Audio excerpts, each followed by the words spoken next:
I'm here with Yaron Brooks from Ayn Rand Institute. First question, Yaron.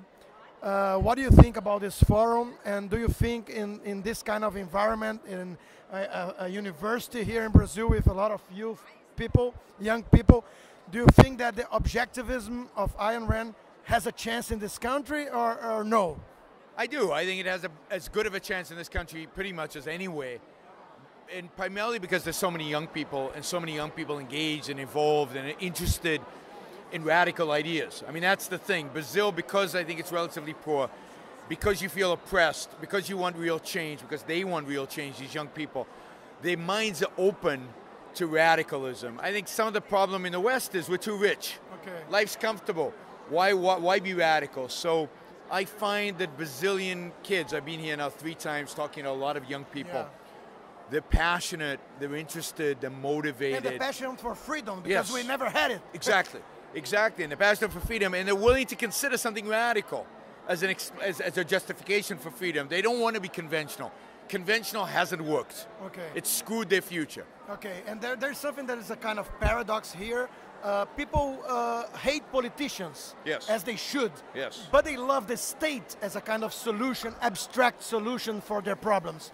How can we solve that? How can we explain then that the state is not a part of solution but a part of the problem? Well, I think there are a few things you have to explain to them. One is that the essence of the state is force. It is coercion. Coercion. And coercion, you cannot produce anything. Coercion doesn't create anything. Nothing they have in their lives is a consequence of coercion. The only purpose of coercion, the only purpose of force, is to protect us. It's the gun that protects us. And in Brazil, they don't do that, right? You have, 60,000 people were murdered last year?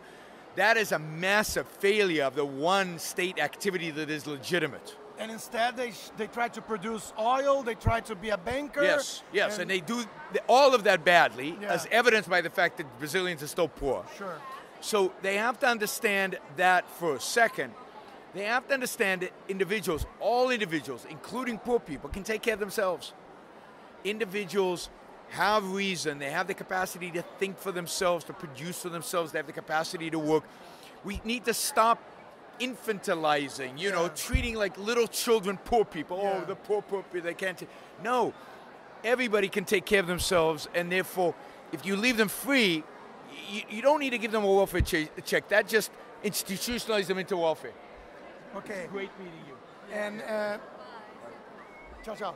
And the Ayn Rand is famous for her defense of egotism or something like this. Egoism, yeah. The egoism and the selfishness is a kind of enemy, altruism and stuff like this. How do you explain that it's important for Brazilians not to think about collectivism all the time, but to consider the individual, as you mentioned, the ends and not a means to an end?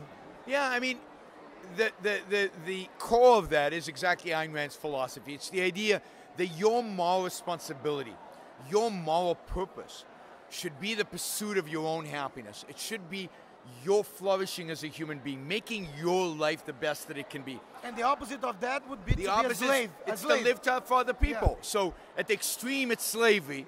But what happens is most of us live some of the time for ourselves, then we feel guilty, and then we want to help some people, but then we still feel guilty, so we vote for the state to take care of people. No, you should live for yourself, and you should encourage other people to live for themselves.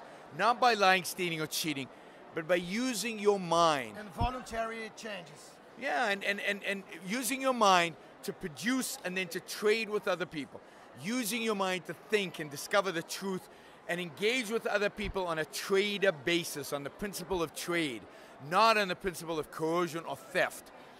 And if we can convince people to do that, if you're a person who wants to take care of himself, wants to pursue his own happiness, the last thing in the world you want is mother government on your shoulder, telling you what you can and cannot eat, what business you can and cannot open, probably, and regulating you. And probably going to not only defend freedom, but you're going to be a good citizen because you're not interested in regulating other people's lives. Well, and you're going to be a good citizen because you're going to be producing, you're going to be building, you're going to be creating, you're going to be creating jobs in one way or another, you're going to be trading with other people. You're a net wealth Value creation. for value. All value for value, voluntary exchange, win-win.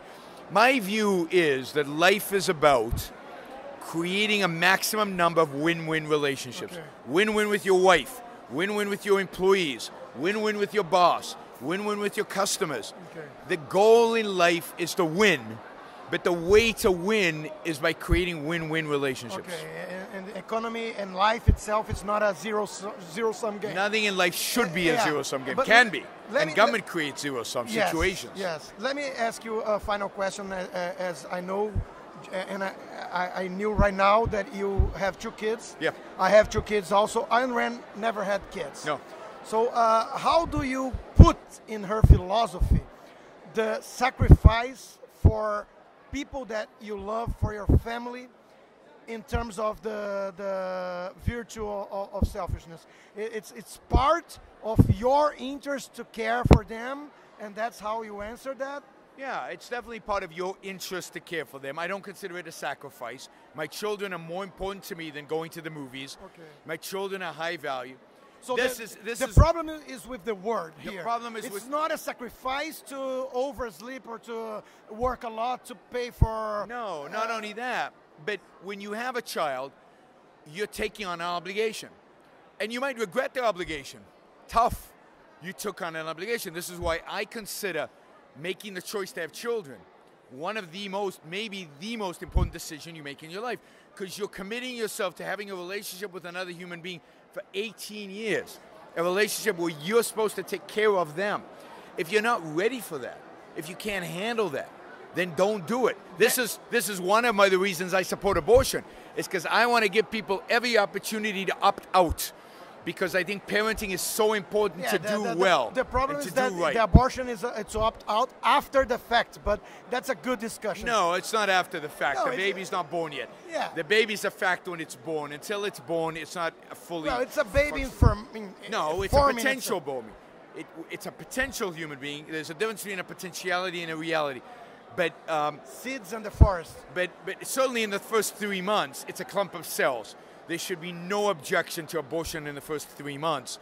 And you want to give parents an opportunity, you want to give people an opportunity to get out of being parents, because it's such a big obligation.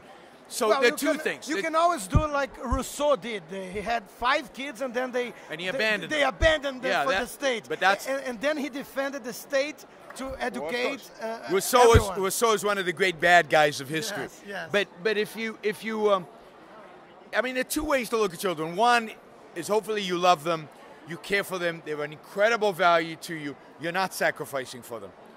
And you're doing it because it makes you happy ultimately, and they're going to make you happy. So it's difficult right now. But you know, sometimes it's difficult to go to work.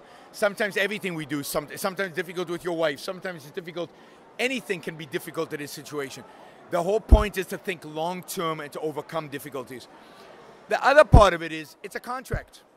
It's not a written contract, but it's an implicit contract. You had the child, you're responsible to it, whether you like it or not. Yeah. Okay, appreciate it. Thank you very much. My pleasure.